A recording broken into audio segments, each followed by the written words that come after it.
Akor Kapatisi TV. Together we achieve, together we can fly, reaching for the sky. Kiwei University, Meghalaya.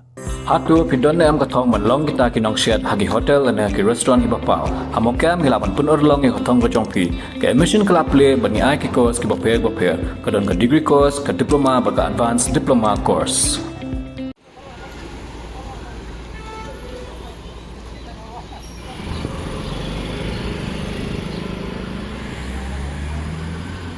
Nakapor ngijioi baki pulit penyai kali ke sorba shilong.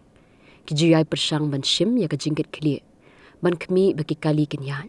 Lani sange penyeng ha ke rukom ke badai.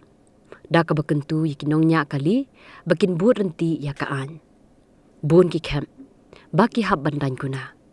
Henry namar don ki bemper Khlem ya Kiwei ki banyak kali. Ni wat ki bayak ki bayeng. Don ken ke jingthut ke bakrau. Dang hagani ka stem singi baar ka arpulai trik ujul liu ajak pun rio. Hala shumia marjan bat ka MPSC ki pulit ki latte Khlem ya ka kali ka bapenyeng Khlem Akor bat penthut ya Kiwei. Wala gani ka jingle jung ki pulit kan yaram. Hendai la shai kala long biang kumju.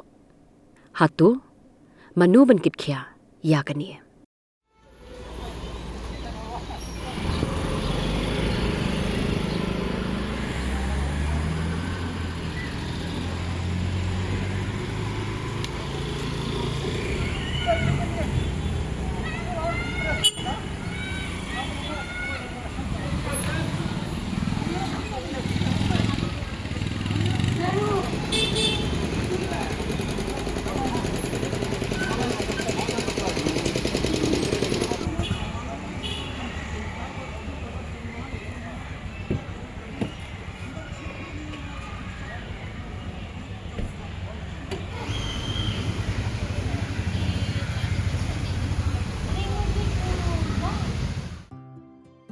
Mornings are always busy.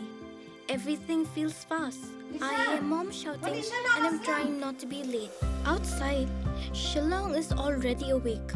Cars move slowly, horns are loud. It feels like everyone is in a hurry. Then the STEM's bus comes in, bright and yellow, always on time. The caretaker waves and I feel okay. Inside, we laugh and sing. We share snacks, we help each other with homework.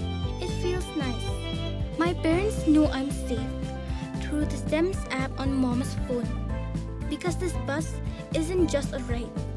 It takes us to school with friends and a little bit of hope. This is STEM's, our ride, our future.